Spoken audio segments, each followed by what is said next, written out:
Yun, pare ko, ngayon naman yung adjustment naman ng ating blade. Yun naman ang kakabit natin, yung adjuster. Ayan. Yan ang magiging adjuster nya. Pag inikitan mo siya sa taas, tapos maglalak na siya dito, ilalak na lang natin dito. Ayan yung lock nya. Luluwagan pag sa taas, tapos hikitan niya ang tornilyo na yan. Aangat na itong talim. Ay, ito pala, aangat na yan. Mahihikit na yung talim. Okay?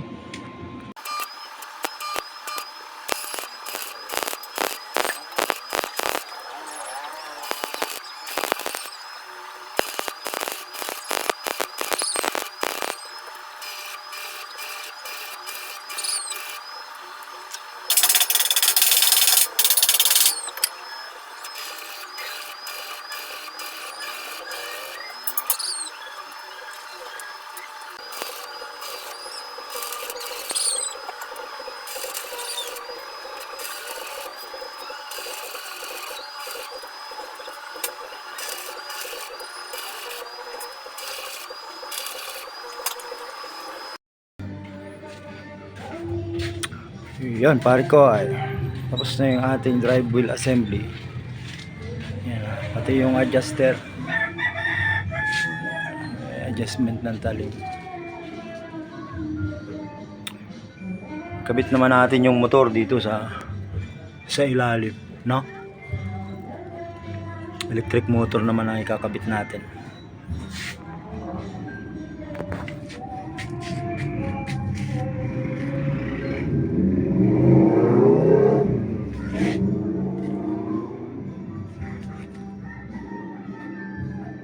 Tapos no, lamesa na lang, tapos pintura.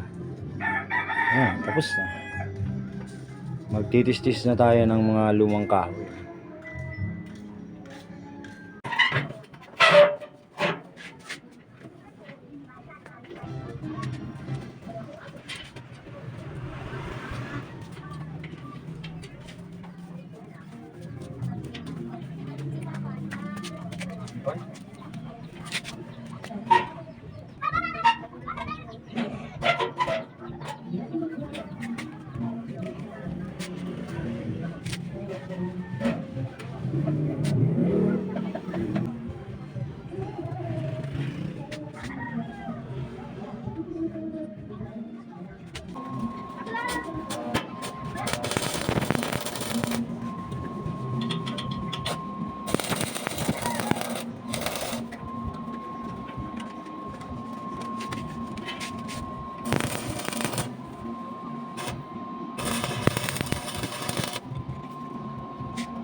Parikoy at Marikoy.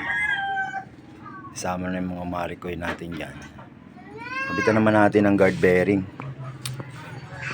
Ito yung adjustment ng talim, kapal ng kain. Ito ginawa kong hulog. Tapos yung saan yung isa? Ito. Kabit na natin ito, Parikoy, oh. Ito na yung guard bearing na ginawa natin nung nakaraan. Kabit na natin dito. Saan na yung isa? Ito yung isa. Unahin natin yung sa baba. Kabit natin yan dyan, oh. Para dun sa talim niya. Para hindi na gumalaw-galaw yung talim. Ayan, Parikoy, yung talim niya. Yun. Ito pala, Parikoy, kaya pinahabaan ko sadya yung mga tornilyo nito. Kasi ayan, baka lang makakuha tayo ng talim na mas malapad. O alam mo, 1 inch yung talim niya. Tapos pag 1 inch yung talim niya, malayo yung ano niya, yung pagitan dito sa ano na to, dito. Kaya hinabaan ko yung tornilyo para mai-adjust natin. Pwede natin i-adjust yan para yung talim niya magagawa na kahit malapad yung talim, pwede natin galawin yung bearing, i-adjust natin yung bearing para mas maganda yung galaw ng talim. Ayan. Kaya mahaba yung tornilyo.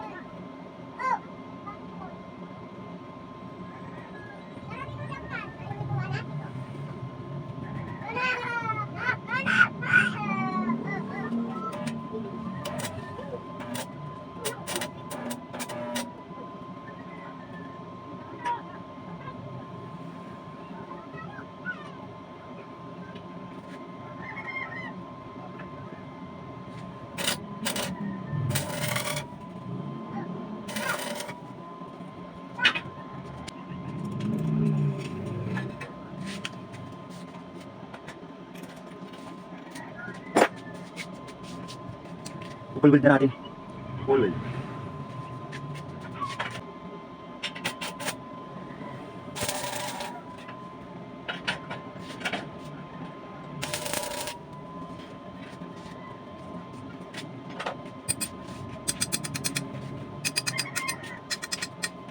Bearing assembly. Ayan. Ganyan siya. Ganyan ang klase.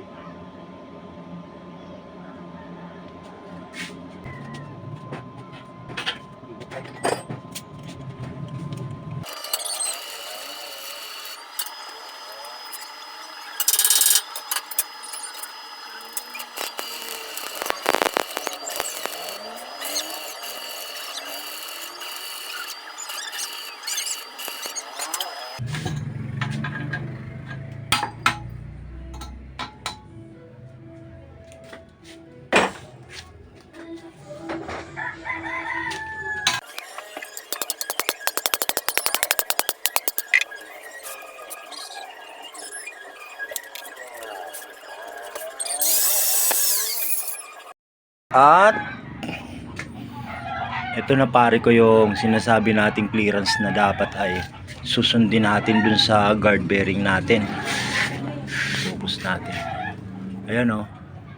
Ayan, Parikoy, dapat hindi siya tatama dun sa mismong talim yung bearing niya. Kasi pag tumama dun sa talim ng banso natin o nung banso blade, panigurado masisira yan. Yung tawag dito, yung bukas niya, yung sa Tagalog ay keying. mawawala yung keying niyan pag lumapat siya doon sa bearing mismo. Kaya dapat kaunting-kaunti lang na hindi siya lalapat. Tapos yung sa ilalim naman, ayan yung ano niya sa ilalim, yung pagitan. Kahit bangga siya dun sa bearing, okay lang.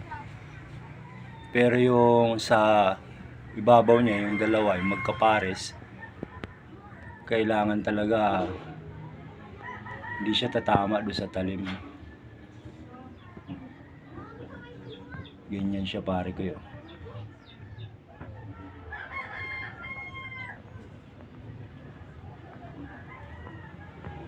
Nagbablard eh.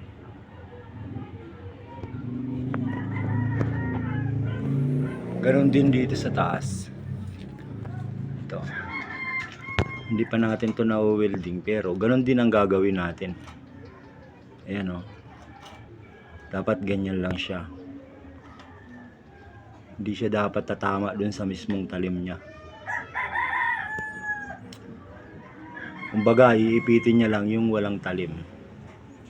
Ganyan lang siya, pare ko. Ayun. Malapit na matapos. Ito naman yung adjust niya. Kung gusto mo babaan yung talim, bababa yung guard niya, bababa mo lang ito.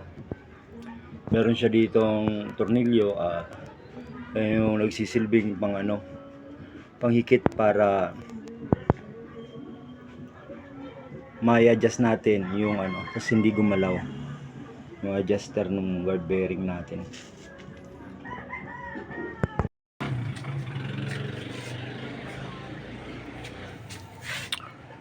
Yun, tapos na.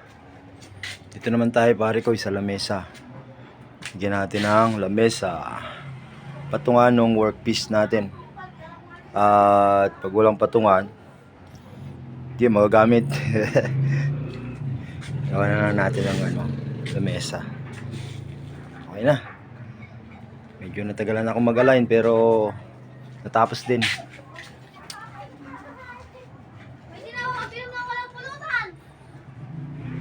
Yung lamesa niya, pare ko, hindi na natin papahirapin.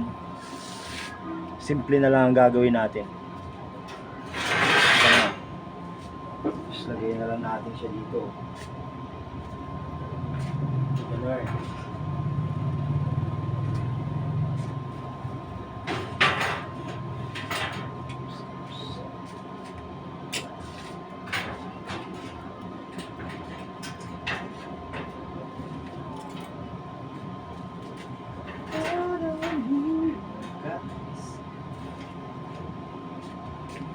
Tatangkat pa ba ako?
Magbunot na daw to eh. Ano to eh? Pwede.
Yan. Kaisa na tayo pare ko eh. Ayos baga oh. Kaso halatan luma talagang kahoy. Okay lang yung luma. May ano pa oh, may damage. Yari na ang ating bandso. Ay di pa pala. Kailangan pa pala natin dito ng guard oh. Sa kabila ng talim kasi baka makasugat yan. Lagyan na lang natin yan ng cover. Pero overall, tapos na. Ayan.